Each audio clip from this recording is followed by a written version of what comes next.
In my third year of high school, I transferred from a school with less than 300 students, where everybody knew everybody, to a school with more than 5,000, where I became truly anonymous. You know that list at the end of the yearbook where they name the kids that didn't get their pictures taken? I didn't make the list.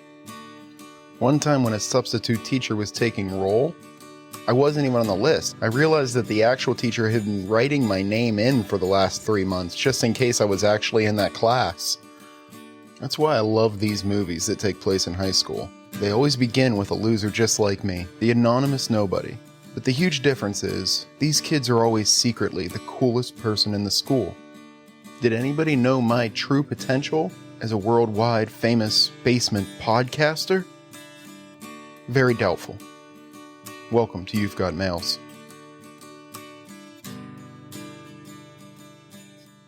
Is that a pocket full of sunshine, or are you just happy to see me?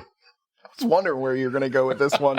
Yeah, I really have. It was either this or sing the whole song, and no one wants to hear that. No. Welcome to You Got Mails, everybody. I'm Jason. I'm here with CJ. What's the first note on my thing? Let's go. Let's go. All right. Today's episode, 2010's Easy A personal favorite. I feel like the last 3 weeks I've been on a bit of a roll. Because not that the last two movies were that great, but I added them to the list. Oh, late entries. Yeah, and then this one is a personal favorite of mine that I know I added to the list.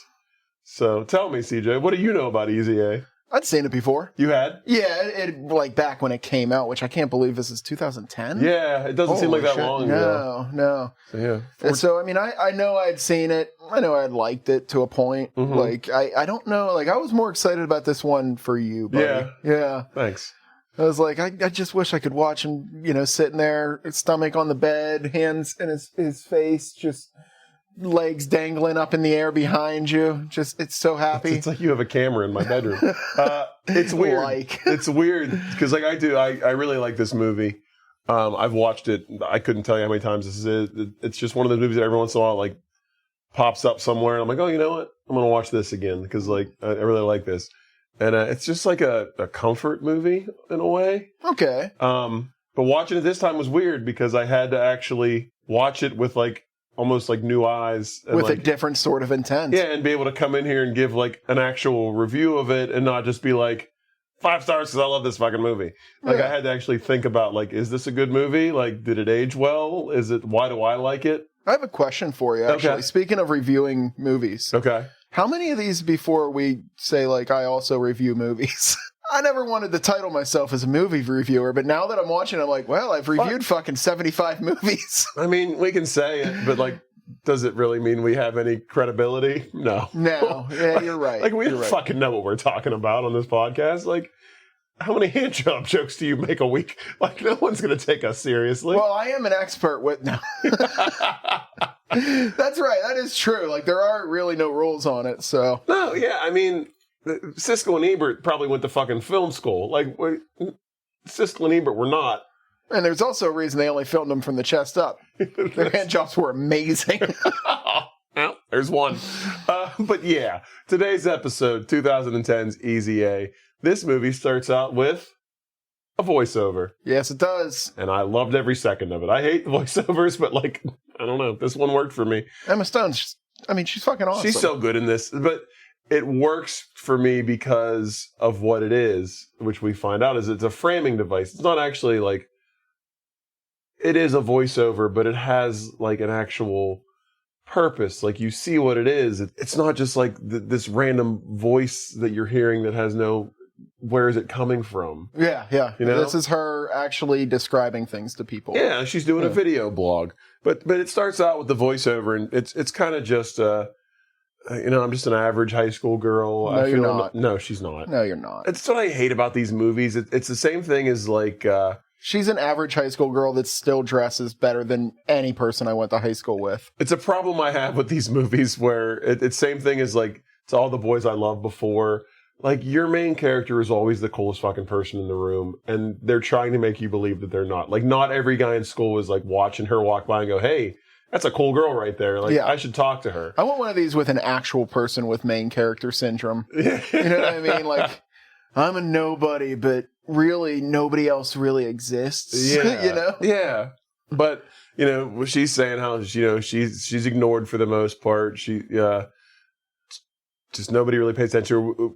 That's forced down our throat because some guy just trucks her in the middle of the hallway and knocks all of her books out of her hand because it's like, didn't even see you there because you're so average. Like, Yeah. I didn't even notice you. And we said this before in the last Emma Stone movie. There's not really many rooms she walks into where she doesn't stand out. Yeah. Yeah. But she also prefaces this whole, like, I'm an average, boring girl who doesn't get any attention with the rumors of my promiscuity have been greatly exaggerated.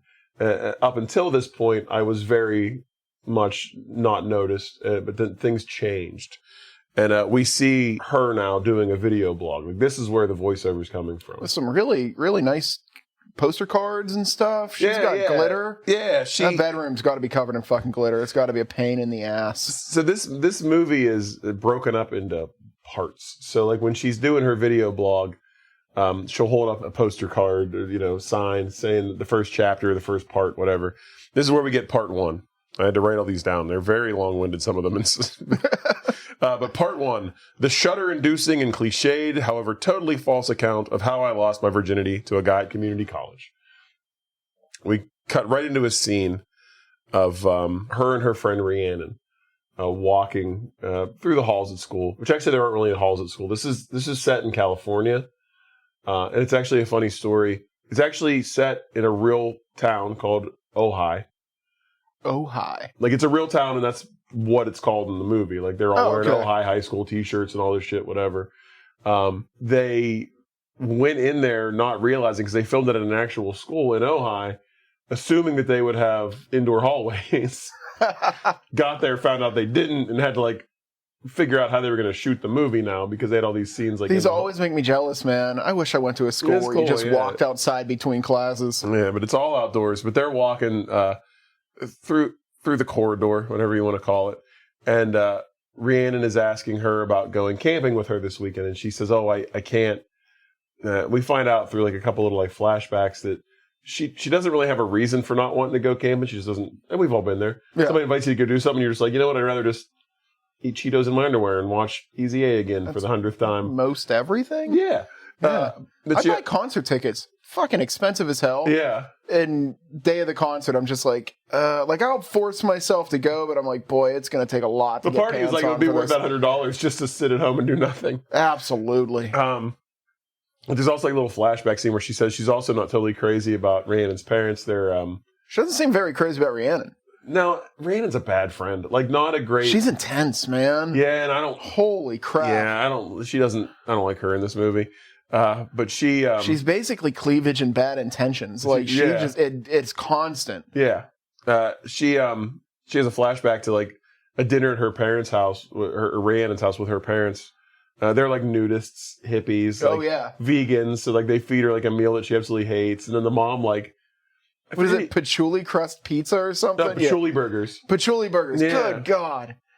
There's no way to get me out of a room faster than patchouli. And this is like a funny, like, physical gag. Like, there's a point where I forget what the mom does, but she tries to reach over Olive to grab something and just sticks like a whole side boob in her face. Oh, yeah. She's got like this awkward look on her face. But she's like, you know what? I don't really want to go camping, like, with her and her family. So she makes up a lie and tells her that she is going on a date. And Rhiannon asks with who, and she says you wouldn't know him. He's a college guy named George. And then she shows us how she really spent her weekend. Yeah. And this is the great Pocket Full of Sunshine montage where she gets like a... It's pretty good. It is. I love the scene. She gets a happy birthday card. It's one of those cards when you open it up, it sings you a song, and she opens it up first, and it's like, I got a pocket. And she's like, nope, fuck this song. And then she's sitting around the room for a little bit, opens it again and plays a little bit longer. And then it just goes into this full montage of her whole weekend, and all she's doing is just singing this song. Painting the dog's nails. Shower mohawks. Yeah, which is, I guess I could bring this up later, but I'll bring it up now. That's like an homage to Ferris Bueller. Yeah. There's a shit ton of John Hughes in this movie. Like, there's a lot of... I felt like last week was just foreplay for this. Yeah, there's a lot of references to John Hughes movies. But we get through this whole montage, and then we see that Monday back at school, and Rhiannon's asking her how the date went.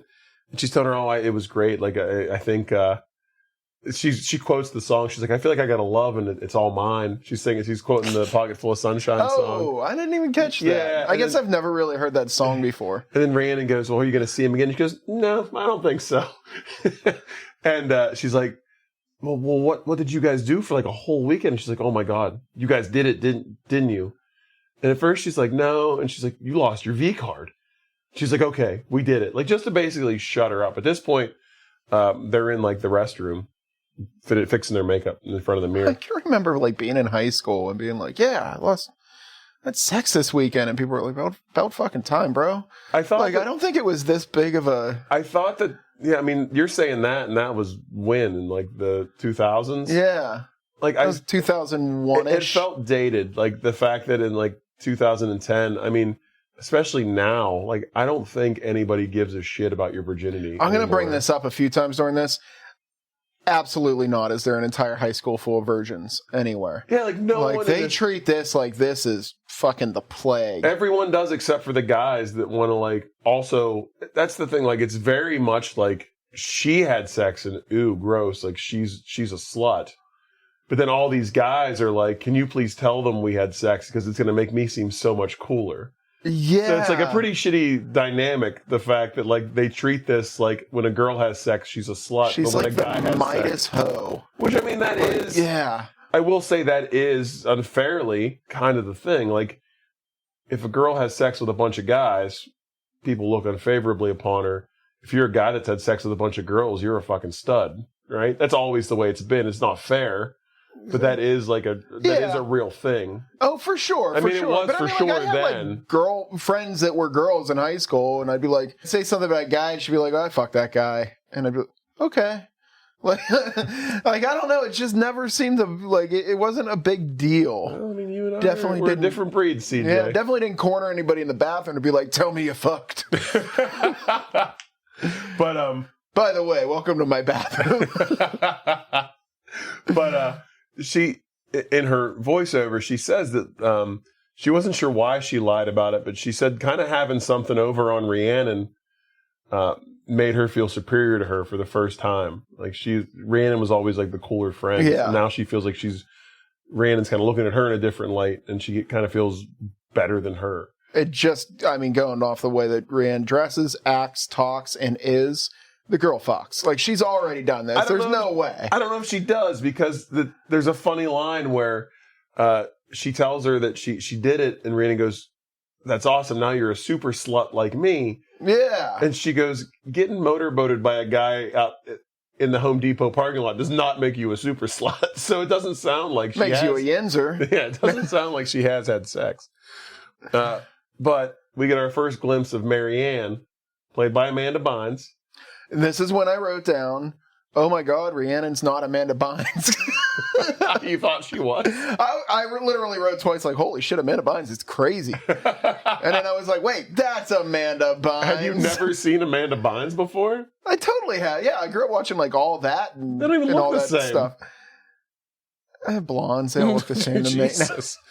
But Amanda Bynes plays Marianne, and she comes out of the bathroom, and we find out through some more exposition from the voiceover and some like flashback scenes that Marianne is in like the fucking Bible thumping Christian group of the school. Like, they all, holy shit, yeah, they all sit around outside. They sing hymns. They have like prayer circles. They're the holier than thou crowd. Yeah, these are the people that think that like butt sex is staying pure. Like, they're just weirdos, man. Look, there's good religion, but these people are not it. Yeah, they're not it. But she overhears it, and she comes out and kind of gives Olive a scowl. And Olive tells a story about how the school mascot used to be the Ojai Blue Devil. And it was this guy in like all painted blue, shirtless, devil horns. Like, he would come out during the pep rallies, get everybody fired up. And Marianne like rallied against the Blue Devil and didn't want people to think the school were Satan worshipers. And they changed the mascot to a much friendlier woodchuck. Yeah. And we get like this scene of him coming out as the woodchuck now, and like complete opposite scene. He can't make a dunk anymore. No, he's like chewing on wood. And she says, now, that was like Marianne's cause, was to get that fixed. And now she has something new to turn her attention to, and that's Olive.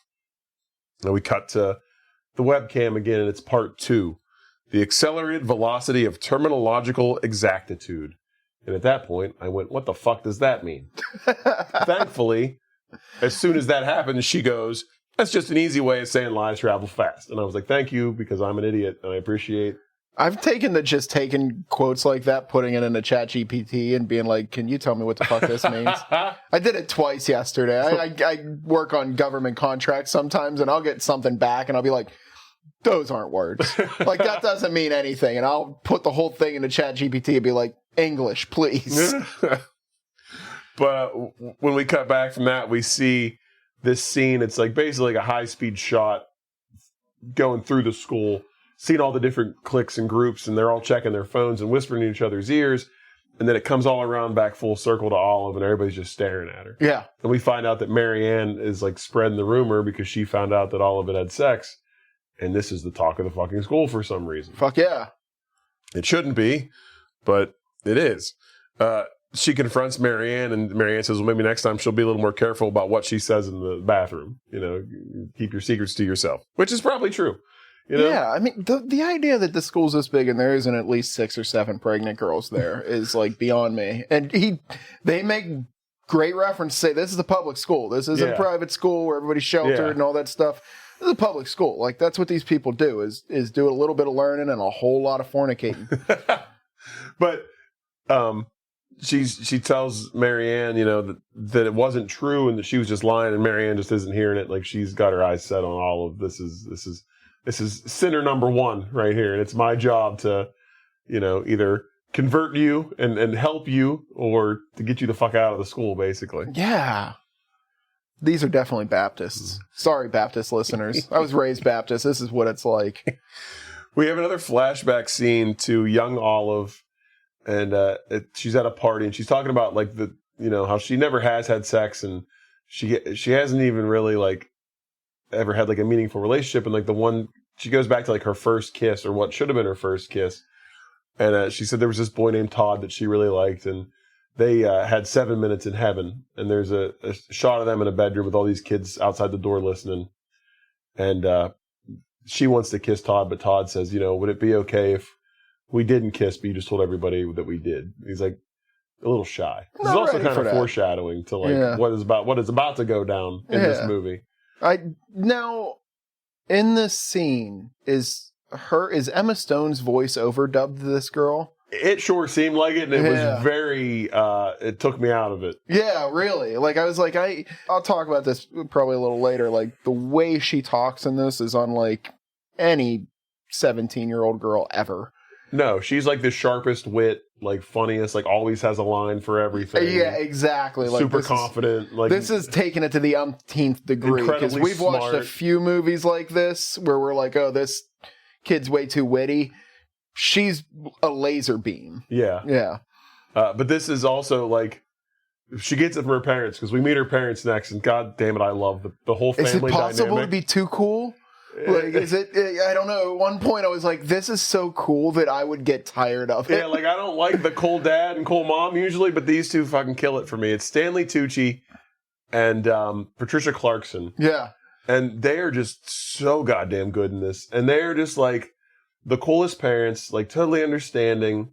And she asks them, you know, they're sitting around like the kitchen, and she says, you guys know I was here like all weekend, right? And they're like, yeah, like we know. And she says, they should have started singing Pocket Full of Sunshine. Yeah. She says, you testify to that, right? And they're like, yeah, what's going on? She's like, nothing. I just, there's some rumors going around, and I just want to make sure you guys know I was here all weekend. And any other parent would be like, what is going on? Tell me what's going on. And they're like, no, it's fine. Stanley Tucci actually goes, I would rather slit my throat than tell someone that you weren't here this weekend. These guys are constantly working on their like tight five. Like, it feels like they are working on a comedy skit at all times. Yeah. And she has a little brother. He's African American, obviously an adopted child. Yeah. And I love like the dynamic with him and Stanley Tucci like throughout this movie. Oh yeah. But he goes, at one point he goes, yeah, but I'm adopted. And Stanley Tucci goes, what? Who told you this?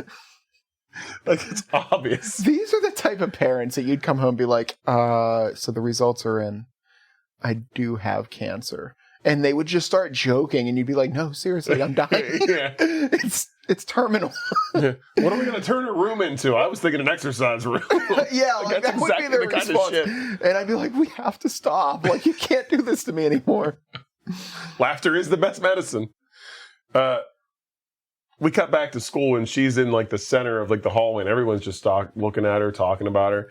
And the voiceover says, she goes, the lie has put her on the map, but she kind of likes it. She's enjoying the attention. Yeah. We go to her English class, and we met Mr. Griffiths a little bit earlier in a brief like cameo. She says like how much that he's her favorite teacher, played by Thomas Hayden Church. It kills it. Yeah, there's so many good actors. And we're totally right. Thomas Hayden Church. I mean this in the best possible and most greatest way. This man can crack walnuts with his face. He does have a very hard face. Like, this man looks like you could just fucking slug him and he'd be like, nah, man, I'm cool. Yeah, he's like, just breaking cinder blocks over his head. And he's just shrugging it off. But they're in English class, and they're, ironically enough, studying the Scarlet Letter, which is what this movie is loosely based on. Very loosely. Yeah, Nathaniel Hawthorne. Yes. I've been to his house in Boston. Really? Yeah, the House of the Seven Gables sort of thing. Oh. I should probably Google that to make sure that I'm even talking about the right thing. Doesn't fucking matter. Yeah, he's got all kinds of cats there. People don't come here for facts. Fuck no. Germany, you're not going to Boston. If they did here come for facts there. Or he's Salem, Massachusetts. Oh yeah, the witches. Yeah. But as they're studying, they're talking about Scarlet Letter and how the main character in that had to wear an A on her chest for adulterer. And one of Mary Ann's like Bible thumping buddies, like one of the prayer circle girls, turns to Olive and says, you know, maybe you should sew an A on your wardrobe. And Olive fires back, maybe you should get a wardrobe, you twat. Yes. And everyone kind of is like, ooh. Damn. Well, she calls her a tramp first. Yeah. It pisses me off because it immediately cuts to like outside the principal office. Where's that girl? Like, oh, you can call people tramps, but you can't call people twats? Yeah, Mr. Griffith sends Olive to the principal's office for calling her a twat. And we see the principal's office. We see that Amanda Bynes' character, Mary Ann, works in the principal's office as like a receptionist of some sort. She's sharpening pencils, stapling things. And while she's waiting to go into the principal's office, she sees two boys come out, one with a bloody nose and like a tissue stuffed up his nose, and they have like a look of like recognition, like she knows him to a degree. And he leaves, and then she's called into the principal's office. The principal, fucking Malcolm McDowell. How did they get him to do this? And like such a short little cameo. Like he's in 2 scenes. He probably has 3 minutes of screen time. He's great. Yeah, he's good. But he takes her in, and he's basically like, I won't tolerate language like this in my school. And he said, he goes, this is a public school. If I can keep the girls off the poles and the boys off the pipe, I get a bonus. Yeah. And he says, if I hear any kind of language like that, it'll be your last day. This is the most realistic public school thing I've heard in this. Yeah. It's like, I've gotten the same speech from teachers before. Like, look, just don't kill each other. I'm going to have a smoke out in the parking lot. Yeah. Try not to murder each other, get each other pregnant in 20 minutes. But he tells her, detention, you're going to have detention tomorrow, and sends her on her way. As she's leaving, the Woodchuck mascot says hi to Olive. We find out Woodchuck mascot is Todd, the boy from the flashback that wouldn't kiss her in 7 Minutes in Heaven. And he's always around. Like he seems like a nice guy. Like he just says hi to her and goes on his way in his little woodchuck costume.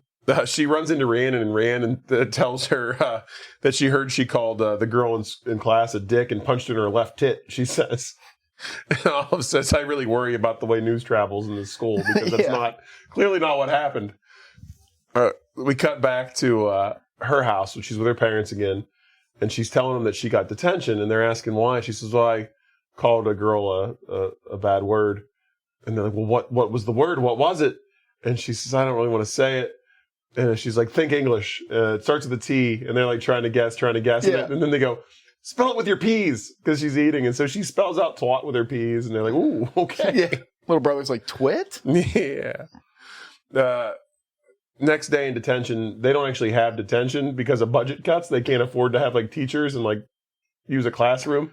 So they just clean. Like she's mopping the basketball court. Some of this is very true to life. Yeah. But she's with the kid from the principal's office with the bloody nose. His name's Brandon. And she finds out that, well, she already knew that Brandon is gay. Like, she figured. But Brandon lets her know that he's gay. Because she asks, like, why he got detention if he got punched in the nose. He goes, well, the principal's a homophobe, and I called him a fascist. So I got detention also. This is another one that bothered the shit out of me. Because, like, I can think back to high school, and there were gay kids, too. I mean, they probably did get bullied, but, like... Well, this is... What did we watch? Just what? Love, Simon. Yeah. Yeah, where it was, like, such a big deal to, like, keep it secret. Yeah, this is like 2010. Yeah. I don't know. I guess I've never been a gay child in high school, so I don't know all of the plight. But, yeah. I mean, it seems like they overblow it here with, like, he's all alone. Yeah. Yeah. And then just constantly bullied and, like, no one doesn't have any friends because of it. But she tells him, she confesses to him about sleeping with that guy was just a lie, and she just did it. And now everybody thinks that, she does sleep with people, and she did lose her virginity, and now everybody looks at her differently. She's like, you could probably learn a thing or two from me. It's you either, like, learn to just live with it, like being ignored or bullied or whatever, or you figure out a way to fit in. She gets a call from Brandon. That's how gay guys learn to do UFC fighting. She gets a call from Brandon, like, the next day. She's sitting, like, on a hillside on top of the hood of her car with Rhiannon, and they're just talking, like, normal girl stuff. And gets a call from Brandon, and he wants to meet with her. This is where we get part 3. A lady's choice and a gentleman's agreement. Brandon shows up at her house. I love the parents so much. Like, the mom answers the door. Yeah. And he goes, is there an olive here? And she says, there's a whole jar of them in the refrigerator. She says, I'm just messing with you. And she calls... These people are on lithium or something. She calls Olive down. She says, Olive, you have a gentleman caller. And Olive's like, oh, I do declare, a gentleman. She comes out and grabs him and just runs him upstairs. And once they get up there, Brandon says, I want you to be my girlfriend. And she's like, you were gay as gay can be. Yeah, she calls him Kinsey 6 gay, which on the Kinsey scale is gay. The gayest you can possibly be. Yes. And he goes, no, I want to pretend to be straight. I think I'm like a Kinsey 0 to 1. Like, I'm pretty fucking straight. But I can also say, like, Thomas Hayden Church, that's a sexy nutcracker right there, Like, that guy can break a walnut or two. Wow. He says, he wants her to be the one that he can tell people he had sex with. And she says, why don't you just say that you had sex with a girl? And she, for whatever reason, he says, like, I want it to be you. She's like, you get to keep up your floozy facade, and I get to look straight. And he basically pleads to her. He said, I'm miserable. Like, everything's terrible. Like, everyone's awful to me. And, like, I can't take it anymore. She's like, he tugs at her heartstrings. Then he comes up with the idea of prostitution. Well, not really. Like that. Well, I guess he. It's like informational warfare prostitution. Yeah, but it's not really his idea. Like, I guess he spurs the idea in her in a way. But that's weird. We'll talk about that in a minute, because that is kind of weird. Like, this is in no way like his idea, but they kind of treat it like it was. She agrees to do it, but she says it has to be at a public event. There's a big party going on the next night, and they're going to go. And she's like, you have to tell everyone I was spectacular. That's like her one caveat. So they get to the party, and they ask the hostess for a room that they could use. And they go in there, and they just do, like, their most ridiculous, like, sex noises. Like, first of all, she, like, takes her underwear off from under her dress and hangs it over the doorknob so they can't see through the keyhole. And he's completely grossed out by this. Then they get on the bed, and they just start jumping up and down, like, making grunting noises. Talking about the smell. Yeah. He's talking about smells. And it's like, that smells bad. I mean, good. Good smells. But then at the very end, she's like, you ready for the grand finale? And just sucker punches him in the gut. That was great. So he's just like, ugh. Like, he makes this awful noise. They leave, and they get done, and they leave, and he's, like, getting cheered on by all the guys and everything. And she's just kind of, like, left behind. It's this whole thing where, like, he had sex, he's the coolest guy at the party now. She had sex, and she's shunned. So, like, everyone just kind of, like, abandons her, and she's just in the hallway by herself. I'd have been like, damn, she's magical, because she just switched the obviously gay guy. But as she's going to leave, she runs into Todd again at the party, and he says hi to her and offers to get her a beer, and she says she's just going to go home. He's like the only no judgment person in this entire school. Yeah, he really is. Including the teachers and staff. And through her voiceover, she says, I always thought pretending to lose my virginity would be a little more special. And now it just feels like I said, everybody just kind of, like, doesn't care about her. Like, they look at her badly. Oh, yeah. Her mom comes up and says that Brandon, her gentleman caller from before, had, like, stopped and left her a gift. And she goes, oh, your boyfriend seems really nice, but he also seems super gay. Yeah. And she's like, yeah, he's not my boyfriend. And he gave her a gift. And it's, she opens the box and it's like a Target gift card and a dildo. It says, just in case you don't shop at Target, you can go screw yourself. So that was clever. Dildos seem like a weird gift for any reason. Yeah, but all. She didn't ask for anything for this. This wasn't like a thing that she like had planned to turn this into a business. Like he gave her a gift card out of like thanking her for what she did. Rhiannon calls and is mad because she found out she slept with Brandon now too. And there's like a big friend implosion because Rhiannon's calling her a skank now. And like she's turned on her because she's had sex with like 2 people now. Yes. And it's never really, I mean, they pretty much are at odds for the rest of the movie. Yeah. But she decides, she says, if they think I'm a skank, I'm going to show them what a skank really looks like. And there's a little bit of a montage of her, like, making an outfit of some kind. Dad, like, stops in to look and, like, sees what she's doing. And he's like, I just want to make sure everything's all right. It sounds like you're having sex in here, which I know can't be true because you've got a gay boyfriend. I do like he tries to look concerned as hard as possible for about 12 seconds. And she's like, Dad, I'm fine. He's like, whew, yeah. Thank God the weed's kicking in. I'm out of here. But she walks into school the next day and she is wearing basically like a lingerie top with a red A sewn onto the chest. Yeah, it's like a bustier. Yeah, bustier. Yeah. Like tight leather pants, heels. Like she's playing it up now. She's like, if you think I'm a slut, like I'm gonna give you what you're asking for. She walks up to Rhiannon, who's talking to this guy. And we find out later his name's Anson. But like when I first saw the two, it seemed like they were a couple. And Olive hits on him a little bit and flirts and then kind of walks away and pisses off Rhiannon. She gets called into Mr. Griffith's office and he wants to know what's going on because he knows that she's like a good student, like quiet, doesn't really cause any problems. And now she's coming into school dressed like this. It's a big change in character for her. And she just, she says she's fine. You glossed over multiple things. She has a scene in this where there's a buffet at this school, which is fucking amazing. I mean, I was just like, wait a minute, are they serving themselves? Is this a buffet? Why? There was another movie with a school with a salad bar. I got really excited about it, and I can't remember which one it was. I mean, looking at it sounds amazing, but also it's a school full of high school kids, so that would be fucking disgusting. You know it. Oh, it was like, Twilight. When we did the Twilight episode, the buffet in the high school. All right, California listeners. I mean, is this a thing? Like, do they have that buffets? Was in Seattle, so maybe it's like just in Washington. West Coast listeners. Yeah. Now, we did have, in my high school, we had pasta bar. Once a month or so, where you could just go through and it was like all you could eat spaghetti and meatballs and sauce and stuff. But that was like a once in a month occurrence. It wasn't a regular thing. Fuck, we just had like a jug of ranch dressing that you could use. and if you were in the second shift that got lunch, I was fucking gone already. Yeah, that just sounds disgusting. A jug of ranch dressing that's just left out for mass consumption. I'm fucking hard as a rock right now thinking about that. Jesus. That's Yinzer fuel, man. I love ranch dressing much as the next guy, just not community ranch dressing. You don't like to share dairy products, but you're okay with sharing ranch? Well, we're not chugging out of it. You pour it into a little cup. You know somebody was. You know somebody was. Yeah, that's true. I mean, that's right. That's what I'm saying. Any communal food in a high school is probably not good anymore. But also, I love when she, going back to this talk with the teacher, she's walking out and he's just like, don't forget tomorrow's Earth Day. Yeah. Such a weird fucking line.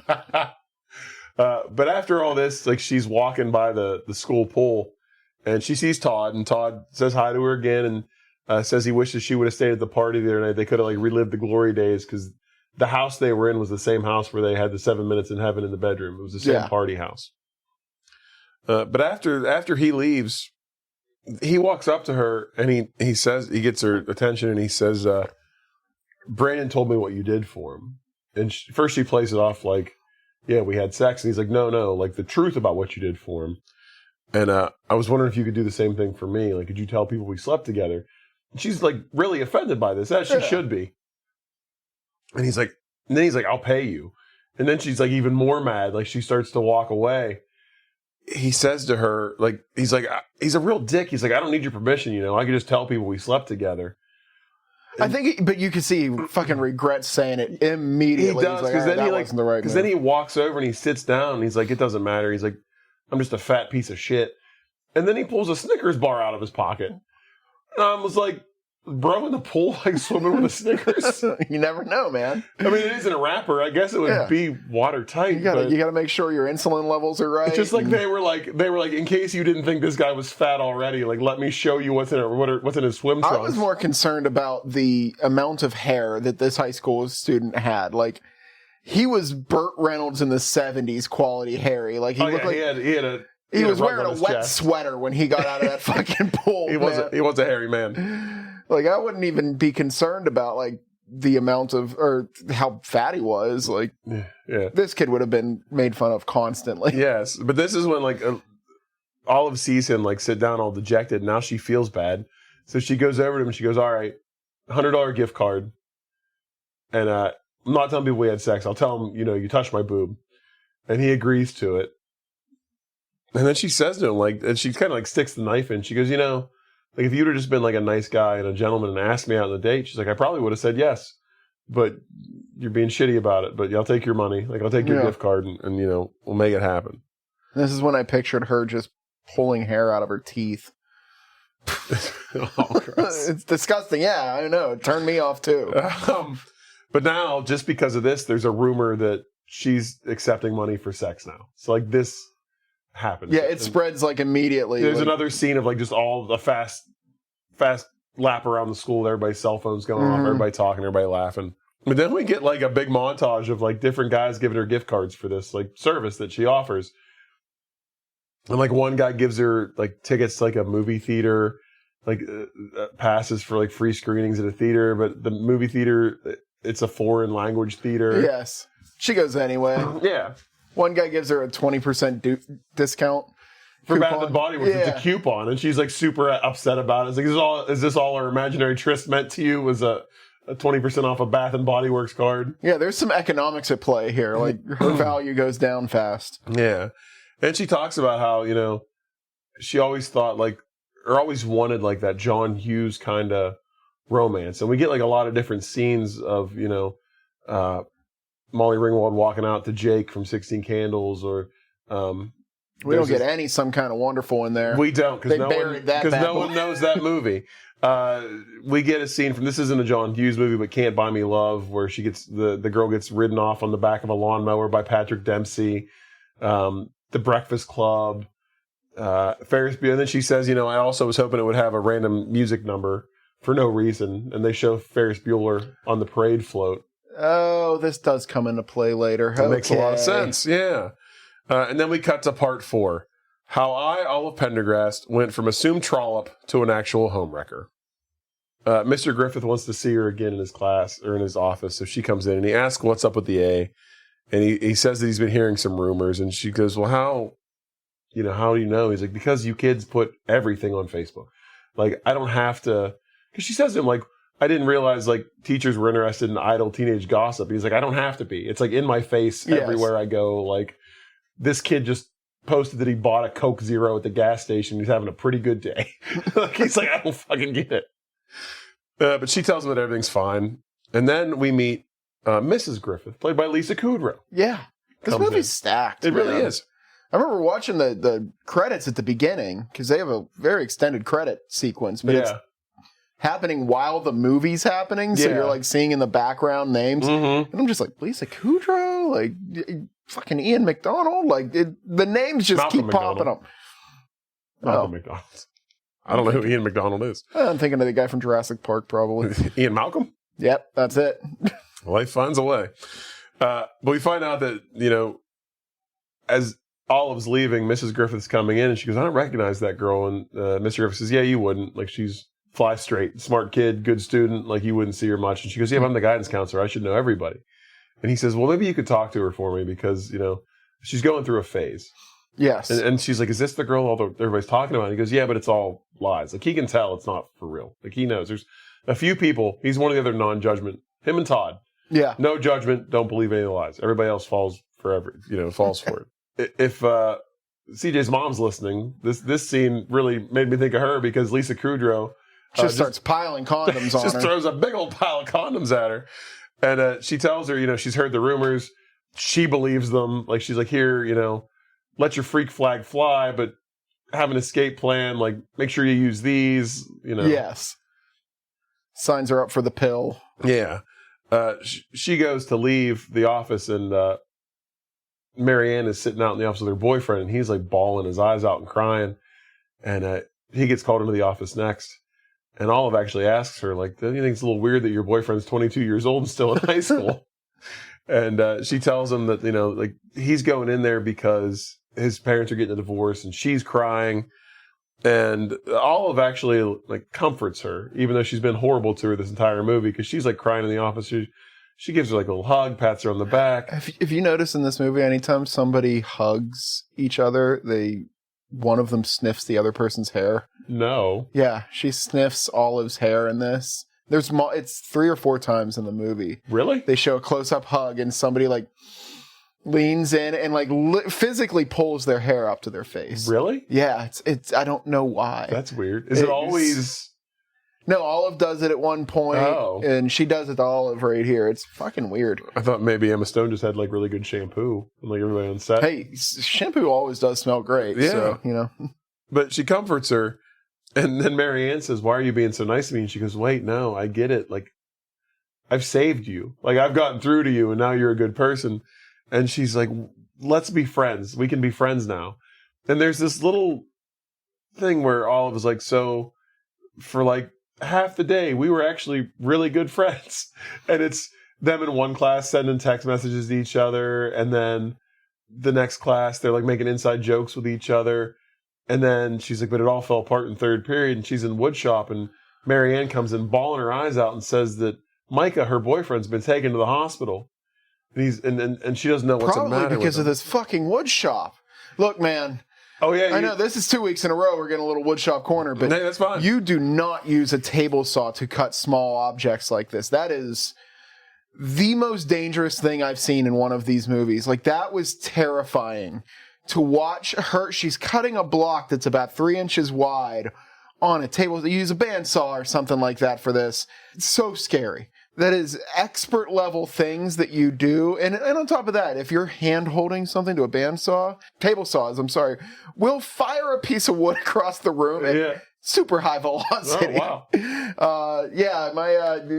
My co-worker at the shop actually went to the hospital, and they said if the piece of wood that hit him in the heart would have been like 2 inches to the left, it would have killed him. Jesus. Yeah, so like you just don't do that. It scared the shit. Okay, I'm ranting at this point, but fine. I was standing in the room when this was happening, yelling at the screen. Here at You've Got Mails, we preach the safe woodshop etiquette. So. I mean, I think Emma Stone can pull off the 8-finger look, but hey, if we can save one finger here, But we cut to the hospital where Micah's in bed. He's in all this pain, and the doctor comes in and he's like, "Yep, it's just as I thought, chlamydia." And the mom is like, "Who have you been screwing?" And he just blurts out Olive's name. Did you think it was going to be the boy? Oh, no, I guess you've seen this before. It's been a long time, but I assumed it was going to be the gay kid. Oh, really? You thought it just felt like the proper thing, because, like those like religious guys that are hiding. And not every religious guy, but some of them are just traditional bigots, but a lot of them are like hiding something. But we see like the phone calls that go. So Micah's mom calls Marianne's mom, and then Marianne's mom calls Marianne at school and tells her that like Micah has chlamydia and Olive gave it to him. So she marches right into the girl's locker room and just slaps the shit out of her, then walks out. She sells it too. Yeah. Olive's like on the ground like, what the fuck? Yeah.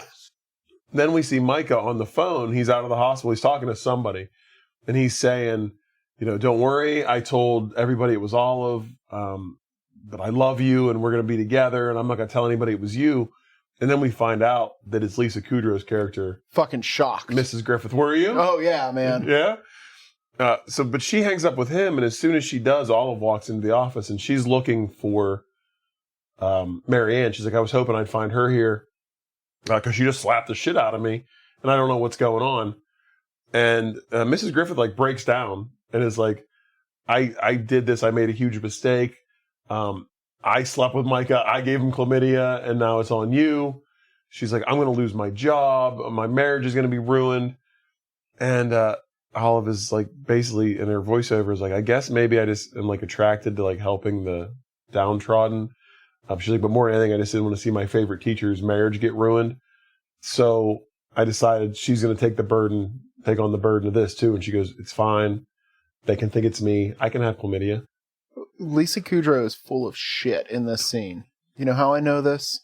Like, cause she lays this whole sad guilt trip on her and says, like, I screwed up and I slept with this kid from the school, 21. They keep making reference to the fact that he is of age.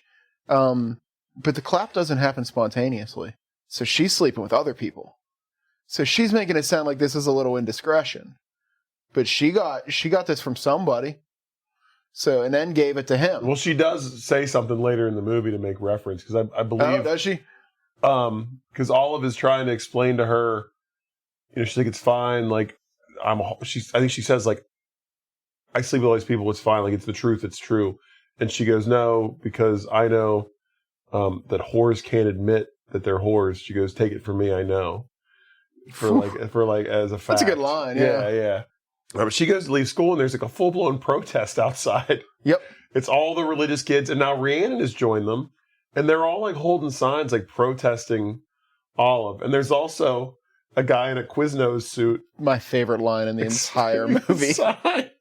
And she confronts Rhiannon about it, and she's like, you know, I don't even remember what Rhiannon's reasoning is. She's just like, you know, you're not a good person. And like, she's slut-shaming her now, even though she's the one that was like, super excited that she had sex. And the whole time, the Quiznos guy's behind them, just like, eat it, Quiznos. Yeah, well, he comes over at one point, and he spins the sign, he goes, eat it, Quiznos, and Olive's like, not now, Quiznos, and shoves him away. And you just hear like this muffled, you're a slut, like from inside the hoagie costume. Best line in the whole movie. Inside the hoagie costume.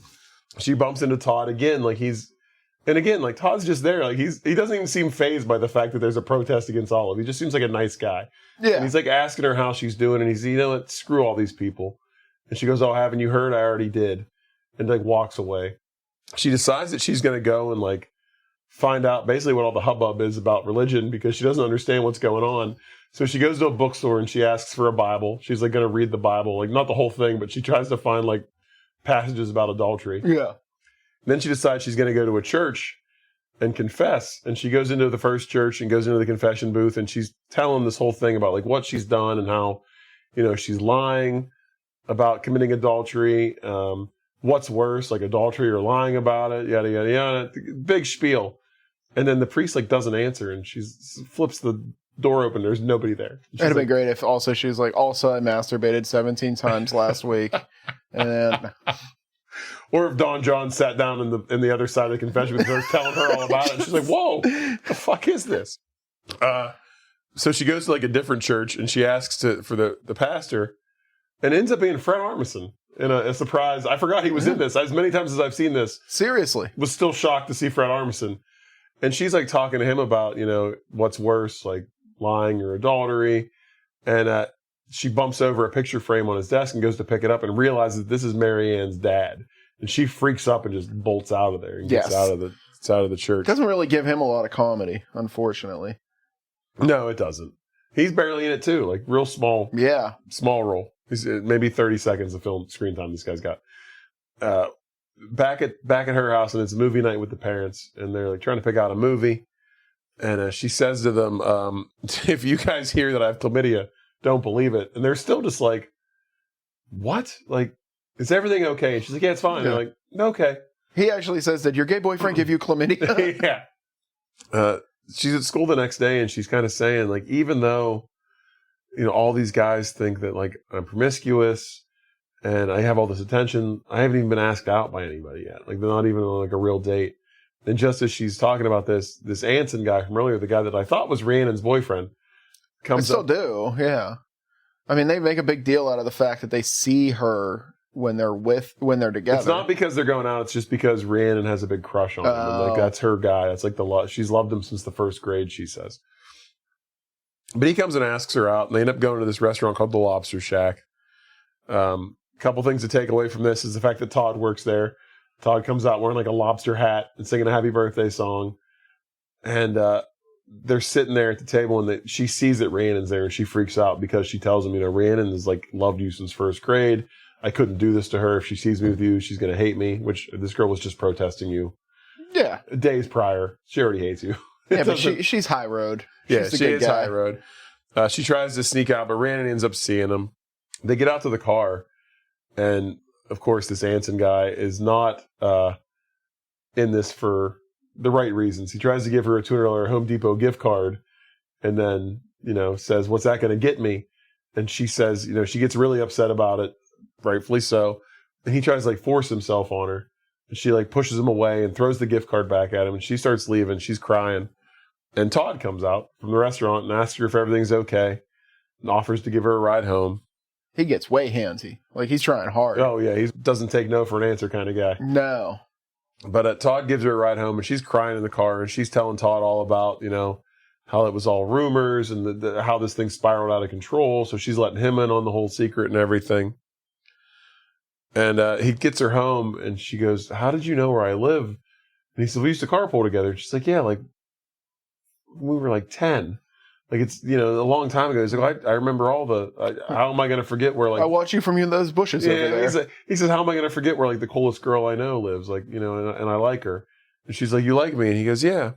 And he wants to kiss her. He goes, "If I promise not to tell anybody, can I kiss you?" And she says no, but not because she doesn't want to. It's because she's a mess. She's been crying her eyes out. Her mascara's running.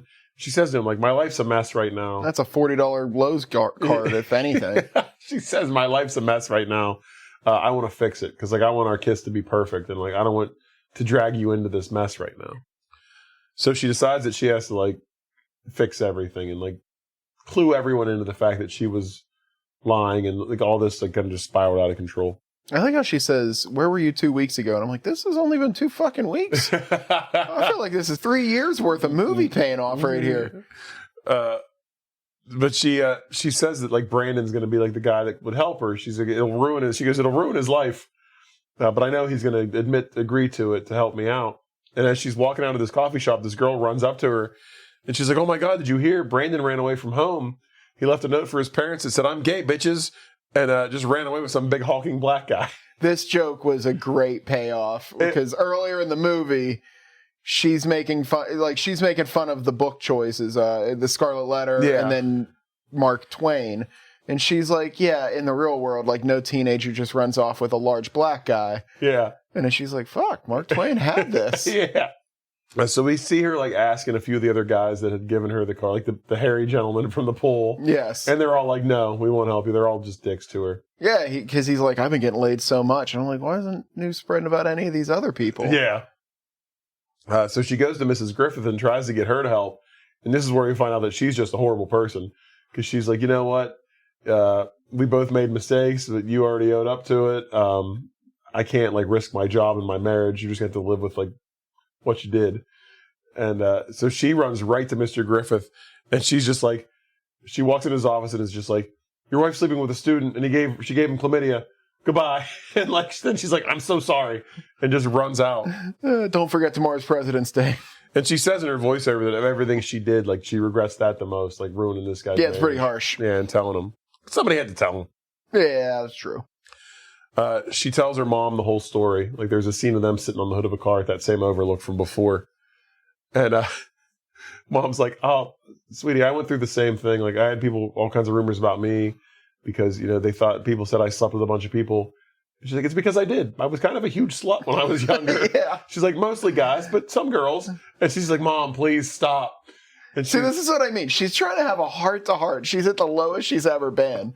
And Mom's just like, "I used to spank guys left and right." Yeah, it was great. But the mom does tell her, she's like, "You know what? I got through it, and I know you will too, the same way I did, with a great sense of humor." And then she says, "You're smarter than me too, so I know you're going to handle this just perfectly." Let me get part 5. Not with a fizzle, but with a bang.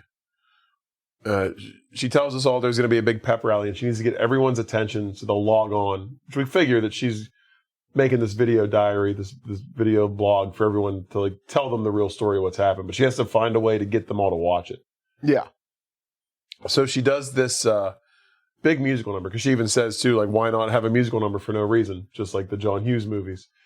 And she ends up singing the song "Knock on Wood" in a very sexy outfit. Todd's there in the woodchuck costume. She rips that off of him, and he's wearing the Blue Devil suit again with no shirt on.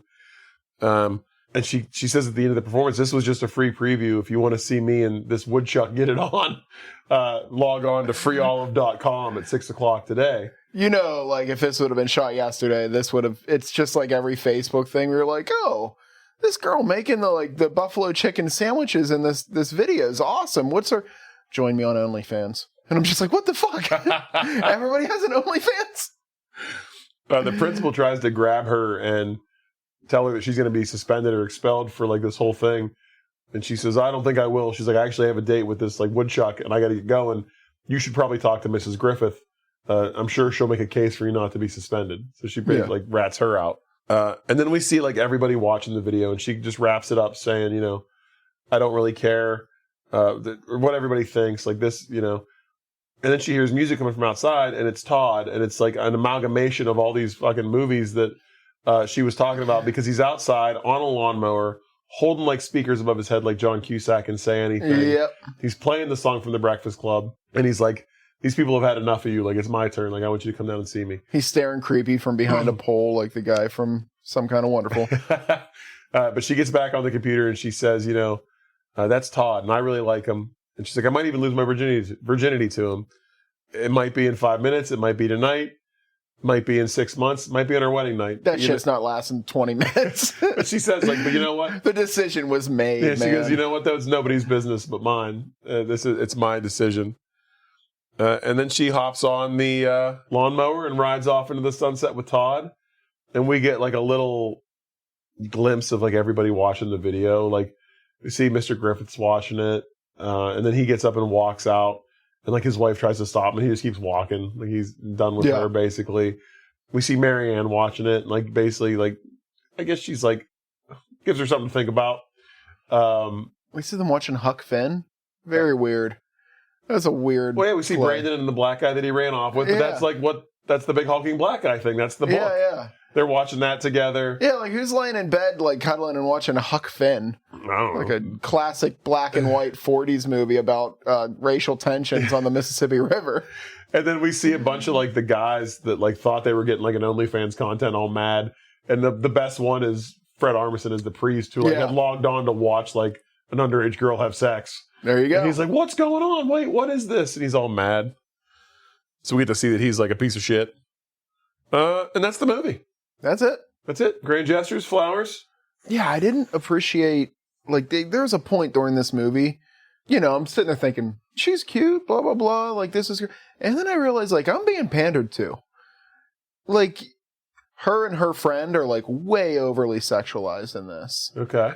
And at some point, they were, like, having a production meeting about this, and somebody was like, guys, these are high school girls. And they're like, well, let's just make them sound really smart. Like, make them adult. And, like, I don't know, because these movies, usually when it's a high school movie, it's always people in their 30s, but I still feel weird about, like, the sexual nature of it, because they're in fucking high school. Yeah. I'm a grown-ass man. Yeah. This one, I feel like they actually went out of their way to try to make it okay. Like, to make it okay that they were overly sexualized? To make it okay that I would overly sexualize them. Oh. Like, I mean, at one point, she's walking down literally in lingerie with an A, on the chest of it and stuff like that. And I'm like, this is supposed to be high school. Like, chill the fuck out. That was kind of the point, she was like turning the slut up to 11 because that's what everybody thought she was. Yeah, like she should have found herself in the principal's office and the principal being like, what the fuck, lady? Like, chill out. Like, calm down. Well, I mean, somebody did call her into the office and ask her what was going on. And she says, like, per the handbook, like the hem of my dress has never been above my fingertips, so like I'm not breaking any laws here. Yeah, I don't know. It just felt like a little creepy at a point where I'm like, they are really they make multiple references to her friend's breasts. Yeah, and like her shirt just keeps getting low cut and low cut and low cut, like more and more. I don't know, too much for me. I can see that. Musical number is a bit much, but now that it makes sense that she has the musical number after saying she's always wanted a big musical number. Yeah, should get everybody's attention. Yeah, and also like fucking Quiznos, man. I miss Quiznos. Like, that was place. They had the balls to be like, yeah, you can use Quiznos in this movie. We'll call her a slut. And that was the last we saw of Quiznos. Yeah. shortly after this movie. And then next thing to go into teenage romances? Subway. Yeah, you gotta have a sandwich company back in your teenage comedies. That's true, actually. All right, go for it. I don't have a ton. I mean, much like Quiznos, Amanda Bynes disappeared after this movie. This was her. Oh, this sucks for her, man. It does. Like, she's definitely gone through some stuff, obviously. But this movie was the reason she quit acting. She watched her performance in this and hated it so much that she decided she wouldn't act anymore. And I thought she was perfectly fine in this. Yeah, the character she played it well. Yeah, like, she's not a bad actress. Yeah, you're supposed to hate that character. But I think she just, like, had, like, low self, like, she didn't, like, look at herself, didn't like her acting, and, like, this is what drove her away from acting. And she hasn't done anything since. Yeah, she, like, I think she's the first one I remember when she started going off the rails that people were actually like, hey, maybe we shouldn't, like, just make her life a living hell and actually say, like, she's got some trouble. Yeah, you good? Yeah, like, everything okay? You good, Amanda? Like, yeah. We remember watching all that. You were great. Like, you know, like, we're here for you. I don't know what all this is, but I remember all that. Yeah, exactly. So, you good? Yeah, and I think she's supposedly back. She has a podcast, but I mean, who doesn't fucking nowadays? Fucking losers. But yeah, so there's that. I didn't know this, and I thought it was interesting. Do you know the movie Sucker Punch? Zack Snyder movie about, like, the girls in, like, the asylum that, like, break out, but they have, like, all the weird, like, fantasy things that, like, never seen it, but yes, I am aware of it. Emma Stone was, like, the star of that. She dropped out to be in this. I think it was a better move. For sure. I don't know what happened to any of the girls that were in Sucker Punch, but I know who Emma Stone is. And this movie, the original script, the F word was used 41 times. They said shit 13 and the C word 3 times. This was going to be like a pretty R-rated raunchy movie. I would have loved that so much more. I know. I think I would have too. And they tweaked it to hit a target audience and make it a PG-13. That's about it. Chick flick it to a dick flick it? Yeah. Let's start killing off these guys. Oh, shit. You know, oh no, did you have the same one? Let's hear your mine's I got a thing. Like, I got a whole thing, but mine involves... You go. Okay, like, no, I wanted it to be, like, it's this Black Widow thing. As these guys, like, everybody's sleeping around with her, air quotes, and then they start disappearing one at a time. And, like, they use the red herring, Amanda Bynes, maybe it's her friend, maybe it's Thomas Hayden Church. Ends up being her in the end anyway. She is murdering these fucking guys. Oh. Because they're just ripe with, like, Home Depot gift cards. Yeah. Yeah. Kill those golden gooses. Okay. Yeah. I want the murder thing. All right. Mine's, I mean, vastly different with that common thing in mind, though. Imagine, like, an A24 horror movie, like The Witch meets Mean Girls. We're going to change the location of this movie. It's not going to be in Ojai, California. We're moving it to Boston, to Massachusetts. Okay? She's a high school girl. She goes through it the first time with Brandon, tells the lie. But it unlocks, like, an evil spirit. So she does this, and then she starts having, like, weird visions of, like, this, like, old Puritan woman. Because, like, fucking Scarlet Letter, set like Puritan times, like 1700s like Boston. Hester Prym, yeah. Starts having, like, visions of this woman. She wakes up one morning and, like, there's, like, a literal, like, A burned into her chest now. Nice. It, like, it's not on her shirt, it's on her chest, you know? But she keeps, like, doing this, and she keeps going through with this, and, like, every guy that she offers to, like, help out fucking disappears. And, like, we find out that it's, like, this vengeful spirit of, like, this Puritan woman, like, who is, like, was accused the same way and, like, was, like, we'll say, like, murdered, killed, like, put in the stocks and, like, died because she was an adulterer. And now she's, like, taking out her vengeance on, like, these guys that are, you know, making her, like... I love it. ...seem like a slut. And then, like, it's still, like, everybody thinks that she's doing it, so then, like, the religious group gets, like, real up in arms, and, like, they get almost, like, a culty level where they're, like, after her. And, like, it's really just, like, this spirit of this Puritan woman, like, taking dudes out. It's perfect. Thank you. Yeah, I love it. I went with, like, Scream. You went with more supernatural. Yeah. But that's mine.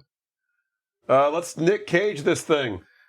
I mean, we always just make him, like, a high school student in these, and, like, I I purposely went into this being like, we got to find somebody else, like maybe the dad or the little brother.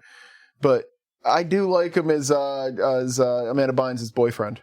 Oh, you know, he's like a 40-year-old high school student. Because they make reference to like, this guy's too old to actually be in school, but he's still here. Yeah. And I do love when she's like, your boyfriend is way too old to be here. And Amanda Bynes is like, that's the big guy's decision. Yeah. If he wanted him to be out of high school, he would have gave him the answers. He would have made him smart. Yeah. Like, so I want that to be Nicolas Cage just rolling around giving people the clap. I like that. I really thought you were going to make him the adopted little brother, because that would have been those scenes where he's like, but I'm adopted. Stanley Tucci's like, what? He's just in the background, like smoking a cigar, drinking a scotch. Yeah. And he's like, but I'm adopted. Yeah, I thought that would have been great. Mine's super easy again, like super quick. Stanley Tucci is in the movie Burlesque. My girl Cher, Oh, Moonstruck to Nicolas Cage. boy, we got to get Moonstruck sooner or later. It'll happen. When the big guy upstairs wants it to happen, CJ, it'll happen. All right, rate it. My cousin Donnie? Yeah. Oh, okay. I'm just waiting on the go-ahead from Donnie. Oh man, I'm going 3.5. It's like 3.25 to 3.5. Like this movie was good, but it also was like. Are you rating it higher than you want to not disappoint me? No. Okay. No, because there was a lot of funny. But this movie was entertaining as hell. But it was basically Mean Girls 2. Like, you could tell they were like, all right, we got the formula. Let's make another Mean Girls movie. So let's sex up a bunch of 30-year-olds, make them pretend to be kids, send them out there, and you could just feel the formula. They put in a bunch of, like, random comedy actors to do these minor roles, and it felt a little forced. But also funny as hell. Everything to do with, like, Stanley Tucci and there were multiple characters where every time they were on screen, I was happy as fuck. Yeah. You know, and Emma Stone is just way good. Yeah. Like, you get why she's as big as she is. Yeah. Like, she's awesome. Yeah. Okay. I've said it before. I love this movie. I think everybody knew I was coming into this loving this movie, but I did try to look at it not through, like, rose-colored glasses and not as, like, this is my comfort movie. I think it's fun. I like it. I'm not going to give it a 5. It's not as good as fucking Titanic. It's not as good as Thank God. whatever else I gave a 5. I gave something else a 5 recently. I'm going to give Dirty Dancing. Yeah, it's not as good as Dirty Dancing. It's a 4, though. Like, okay. I really like this movie a lot. It is funny. It's so, like, the one-liners are just, like, it's almost too much. Like, they beat you over the head with just, like, so much clever dialogue in this. Yeah. Like, everybody's way too smart for their own fucking good. Everybody's got, like, the perfect response. Like, this isn't realistic. No, not at all. But it's still funny. It's real quick. Emma Stone is great in this. Like you said, like, this was like the movie that basically, this was like the first movie where she was like the lead. Yes. And like, you can see like that this she's is not, about 4 years after Superbad? Maybe something like that. Yeah. And she had been in Zombieland, but she was like part of an ensemble. Like, this was her movie. And then after this, like, she did The Help, another like big movie that same year, and like won an Oscar for The Help, I think. Yeah. Like, she was obviously going to be a big star. She's great in this. The supporting cast, like Stanley Tucci and Patricia Clarkson, are so good as the parents. Like, so funny.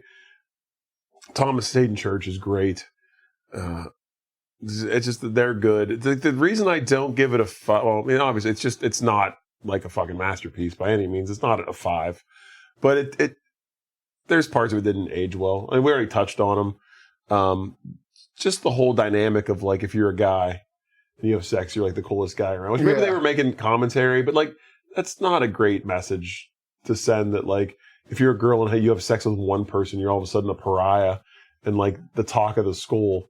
But then every guy wants you to tell everyone else you slept with them just to make them cool. Yeah. While you just keep getting like lower and lower and lower on the fucking pecking order. Like, literally, like, by the end, she's accepting like $2 coupons to Dairy Queen and shit. Yeah. And it just like, in 2025, nobody gives a shit about your virginity. Like, no one cares. Like, it's just not a thing. Like, if you told someone you had sex, they're like, all right, good for you. I hope you use protection.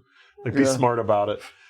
It's just like that part. Do you have a gun? Yeah, that part didn't age well, and it's just, I don't like the message.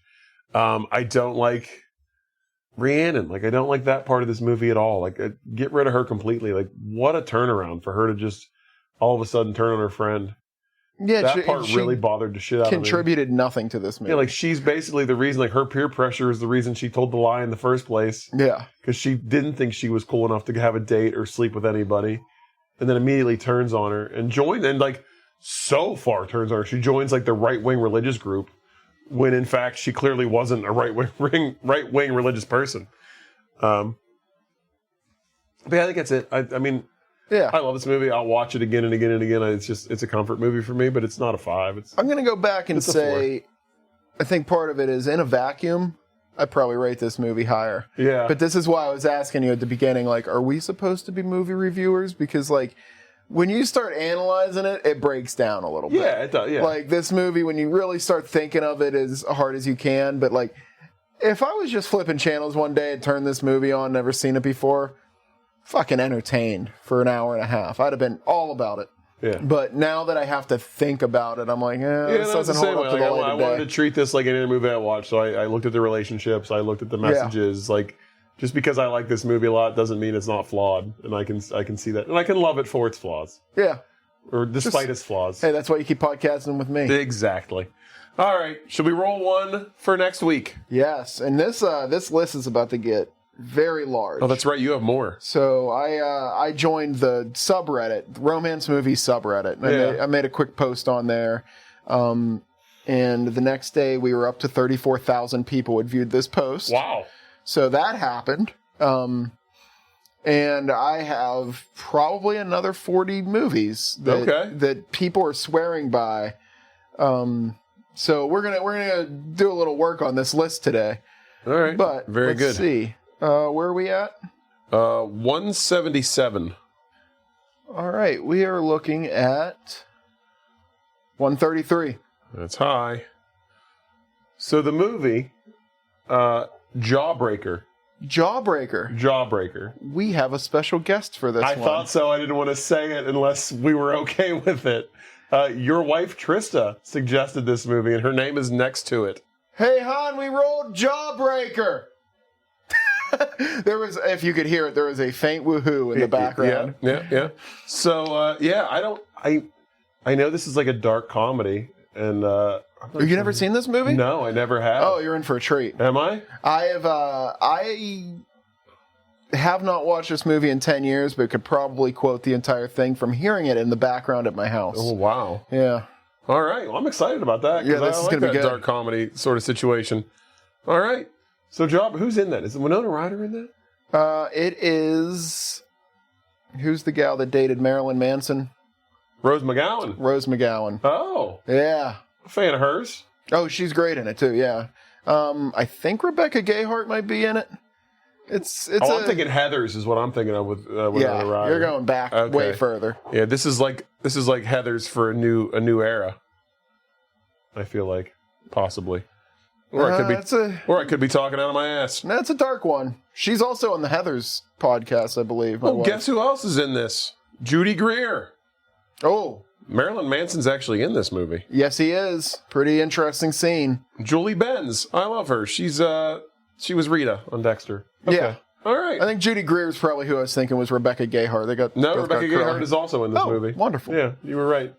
All right. Well, that's cool. Yeah. Well, I'm excited. We're a special guest. Well, if we can get her down here, I'll believe it when I see it. Yeah, that's true. Well, until next time, everyone, when we might be discussing Jawbreaker with Mrs. CJ. We can use her government name. Trista. Killa T. Please follow us, subscribe to us, like us, smash that like button, as the kids say. Do whatever it is you do, where you get your podcasts at. Tell all your friends about us. Follow us on Facebook. Get that sweet, sweet meme CJ's supplying you every week. And reach out to us. You can either get us on Facebook Messenger, or you can email us at you've.gotmails@yahoo.com. And if you send us like a digital gift card through an email, we will both tell everyone you're the best lover we ever had. That's actually a good call, yeah. Yeah, I like that. Right here on the podcast, we'll tell you that, me and CJ, you were in a CJ and Jason sandwich, and we loved every minute of it. Love it. Yep. All right, well, until next time. Stay romantic. Well, no Quiznos cards. We know that we've not fallen for that one again. I wish there was still Quiznos around. But until next time, everyone, stay romantic. Don't be shitty to each other. Come me the Quiznos. I got a pocket full of sunshine. I got a pocket full of sunshine. Yeah. Whoa.